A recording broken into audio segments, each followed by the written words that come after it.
Assalamualaikum warahmatullahi wabarakatuh. Perkenalkan, nama saya Revi Indah Kurnia dari Prodi Perbankan Syariah Lokal A. Baiklah, di sini saya akan menjelaskan ulang atau mempresentasikan tentang seri 3, yaitu menguasai 3 benua pada tahun 1453 sampai 1924 Masehi. Di sini menjelaskan sejarah Daulah Khilafah Islamiyah. Setelah pasukan Tatar menghancurkan Baghdad, ibu kota Daulah Khilafah Islamiyah saat itu, dan membunuh Khalifah Al-Mustaqsim Billah, kaum muslimin hidup tanpa khalifah. Meski demikian, di sebelah barat kota Baghdad, kaum muslimin masih berada dalam naungan kesultanan Islam. Di Anatolia ada Bani Saljuk Rum, di Hijaz, Syarif Mekah, Syam, dan Mesir berkuasa di Bani Mamluk. Bani Mamluk ini adalah sebutan untuk para keturunan budak dari berbagai macam bangsa yang menguasai pemerintah secara oligarki. Mereka umumnya berbangsa Turki, ibu mereka adalah para budak, sedangkan ayah mereka adalah yang merdeka. Mereka dididik kemiliteran sebagai pegawai sultan. Selanjutnya mereka menjadi panglima perang dan akhirnya menjadi para sultan. Pada masa Bani Mamluk Mesir mengambil alih kekuasaan wilayah Mesir dan Syam dari Bani Ayub atas rekayasa Said Sajaruddu. Sajaruddu ini adalah sebenarnya Mamluk perempuan yang diperisi Sultan Bani Ayub, Marikus Saleh Najamuddin. Ayub ambisi menjadi sultan wanita mendorongnya mendalangi pembunuhan Turansyah Najamuddin. Ayub anak tirinya sendiri. Setelah itu dia menyatakan dirinya sebagai sultan wanita walau hanya 80 hari. Karena ada teguran dari Khalifah Abbasiyah bahwa wanita menjadi sultan melanggar syariat Islam agar tetap berkuasa di belakang layar.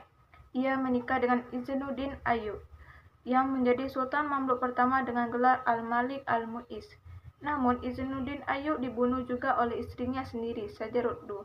Sultan Mamluk terbesar adalah Sultan Baibars Al-Bundok dari Baibars yang membaiat Muntasir Billah dari Bani Abbasiyah sebagai khalifah pada tanggal 13 Rajab tahun 659 Hijriah. Khalifah-khalifah Abbasiyah di Mesir ini hanyalah khalifah-khalifah boneka para sultan Mamluk selama 2,5 abad.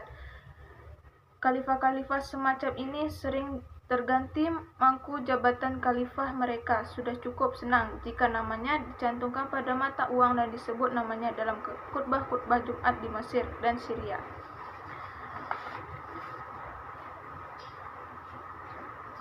Sejak itu masyarakat kebingungan mencari pemecahan masalah-masalah baru yang menumpuk yang belum muncul pada masa-masa sebelumnya. Dan kebingungan ini berawal tak kala bahasa Arab mulai diremehkan perannya dalam memahami Islam saat Bani Mamluk mulai berkuasa pada awal abad ke-7 Hijriah. Padahal Islam tidak dapat dilaksanakan secara sempurna tanpa bahasa Arab, karena bahasa Arab adalah syarat mendasar dalam berijtihad. Tidak mungkin seseorang mengali hukum dari Al-Quran dan hadis yang berbahasa Arab jika ia tidak menguasai bahasa Arab tanpa ijtihad. Tidak mungkin umat Islam maju selangkah pun dalam mengatasi berbagai masalah kehidupan. Berikutnya ada juga Kesultanan Utsmaniyah berdiri pada tahun 699 Hijriah. Utsman bin Urtukil mulai membangun Kesultanan Bani Utsmani. Bani Utsmani adalah keturunan dari Utsman bin Urtukil. Mereka adalah bangsa Turki keturunan Mongol. Mereka menempati pembatasan barat Anatolia setelah kepala suku mereka, yakni Urtukil, ayah Utsman dari sebidang tanah oleh Sultan Alauddin dari Bani Saljuk Rom, sebagai penghargaan atas bantuannya saat menghadapi pasukan Byzantium. Setelah Bani Saljuk runtuh akibat serbuan Sultan Konza Utsmani, mulai membangun Kesultanan Bani Utsman, dan pada saat itulah pembatasan Anatolia dari cengkraman Byzantium dimulai. Bursa kota di tepi laut Marmara dibebaskan dan dijadikan ibu kota Kesultanan Utsmani. Kesultanan Utsmani memberikan perhatian yang sangat besar pada strukturasi tentara militer yang tangguh dan terorganisasi dengan rapi menjadi seni terpenting Kesultanan Utsmani.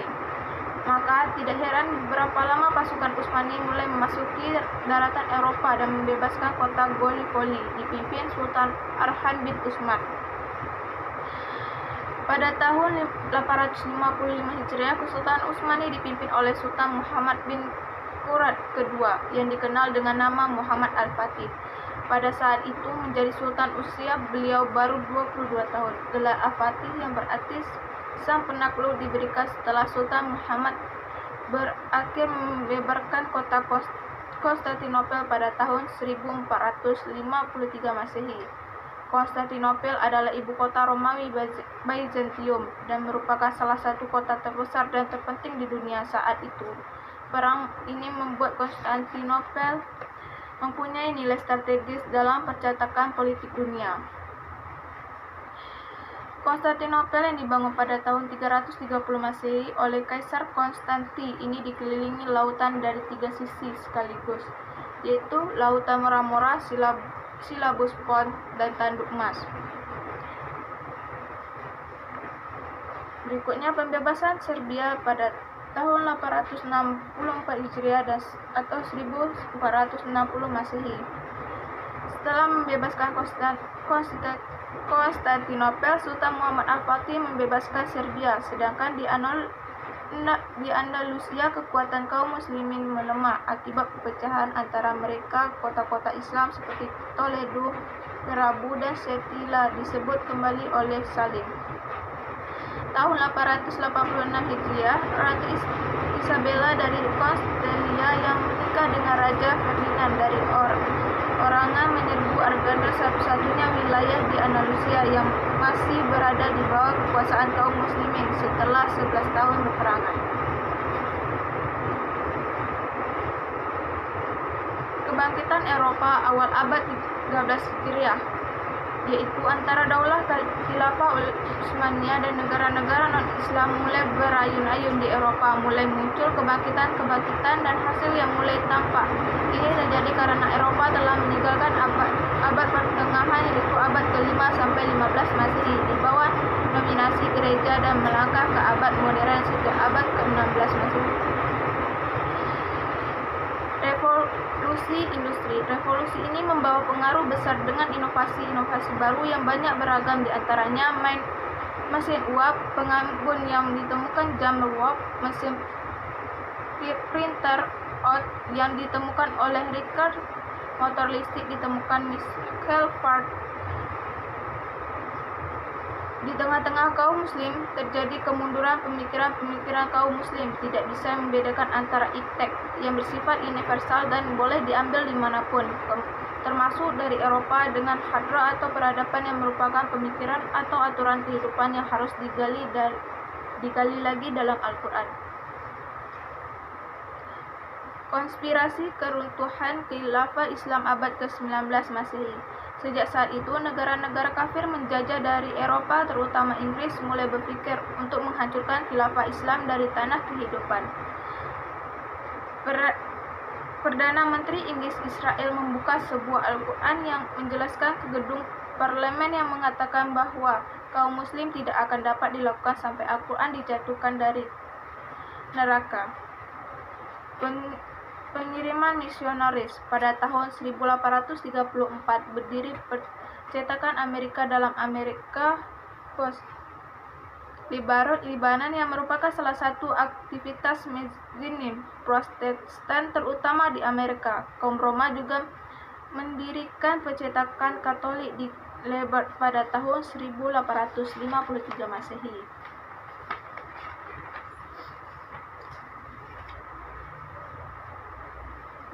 Penyesatan pada Barat yang membawa aturan-aturan yang bertentangan dalam Islam menyesatkan kaum muslimin dengan membuat kesan seakan-akan aturan yang mereka bawa tidak bertentangan dengan syariat Islam. Kaum muslim mulai memandang kehidupan dengan asas manfaat. Muncullah kesalahan dalam memahami syariat Islam yang akan diterapkan di tengah-tengah masyarakat. Selanjutnya, Sultan Mahmud II mengadopsi aturan Barat. Aturan-aturan yang diambil dari Barat yaitu seperti Undang-Undang Pidana Negara Utsmani dan Undang-Undang Keuangan Perdagangan. Pengadilan pun dibagi menjadi dua, Mahkamah Syariah dan Peradilan Agama atau Peradilan Sipil. Pada tahun 1286 Masehi, Hijriah, ketika para ulama tidak mendapatkan dalil-dalil yang memperoleh negara menerapkan hukum sipil, diterbitkanlah majalah Al-Hakam Al-Adiliyah yang meniru undang-undang sipil sebagai undang-undang dalam transaksi khusus. Penetapan konstitusi sekuler pada tahun 1876 Masehi, di mana pada tanggal 23 Desember tahun 1876 Masehi ditetapkan konon atau undang-undang dasar yang dipahami dari konstitusi Belgia. Sultan Abdul Hamid II tampil menentang konstitusi kufur ini dan menemukan kembali ke syariat Islam. Namun, negara-negara barat khususnya Inggris yang menjadi sponsor utama mega proyek bersuluh menghancurkan khilafah, berusaha menekankan Sultan Hamid II. Yang selanjutnya yaitu pengusiran kaum muslim Spanyol pada tahun 908 Hijriah. Muslim Spanyol mulai mendapat perlakuan yang sama, dibatasi secara paksa atau pergi dari Spanyol sebanyak 3.000, diusir atau dihukum oleh Mah. Bangsa lainnya berbondong memeluk Islam secara sukarela tanpa paksaan. Wilayah Khilafah Utsmani meluas hingga meliputi 3 benua, yaitu benua Eropa, Asia, dan Afrika. Di tahun 1549 Masehi, Sultan Sulaiman memerintahkan pembentukan konon Mulraga at-Abhur, yang berarti pertemuan berbagai lautan. Konon ini disusun oleh Al-Ibrahim Al-Halami. Karena pembuatan konon ini, Sultan Sulaiman diberi julukan atau gelar Sulaiman Al-Qanuni. Pada tahun 1565 Masehi, di medan jihad Hungaria, Sultan Sulaiman Al-Qanuni jatuh sakit dan meninggal dunia saat pasukan Islam diambang kemenangan. Selanjutnya, masuknya Islam ke Indonesia. Islam masuk ke Indonesia tanpa peperangan. Raja Sriwijaya Sri Indra Farman di tahun 100 Hijriah mengirim surat ke Khalifah Umar bin Abdul Aziz dari Khilafah Bani Umayyah untuk mengirimkan dai yang bisa mengajarkan Islam dan menjelaskan hukum Islam padanya.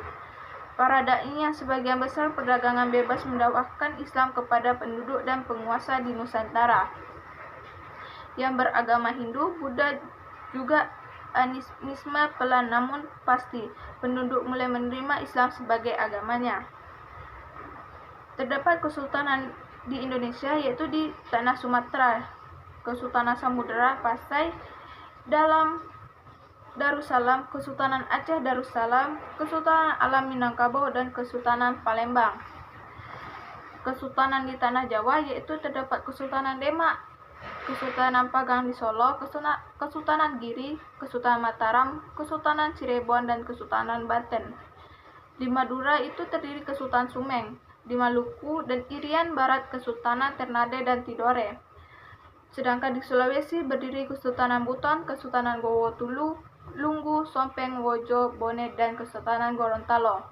Di Kalimantan terdapat Kesultanan Banjar, Kesultanan Pontianak, dan Kesultanan Kutai.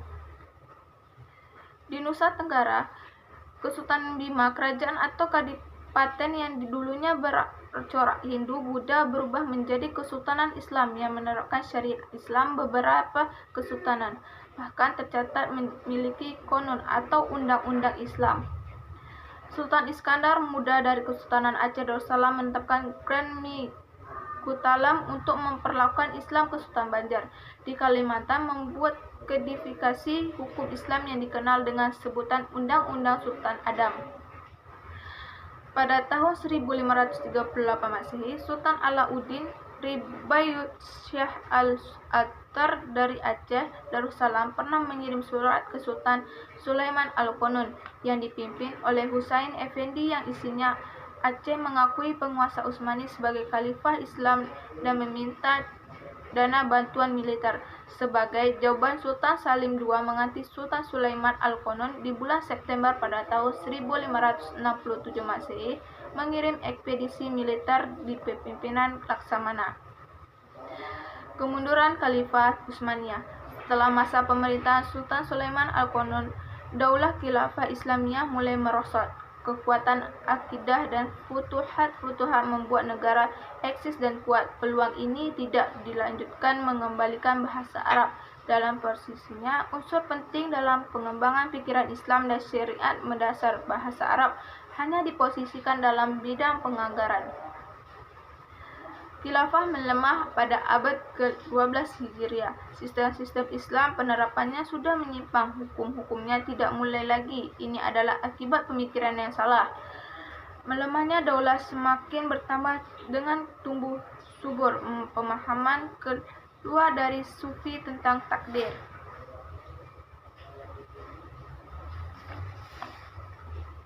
Selanjutnya yaitu penyajian rahasia memecah khilafah pada tahun 1915 sampai dengan 1917 Masehi. Kemudian perjanjian Inggris dengan Syarif Hussein dari Mekah dan yang berakhir perjanjian Inggris Yahudi dalam The Balfour Declaration sebagai negara adidaya. Waktu itu tentu saja Inggris mendapatkan yang paling banyak, yaitu pusat khilafah Istanbul dan seluruh negeri-negeri yang berbangsa Arab kecuali Lebanon yang dijanjikan kepada Prancis.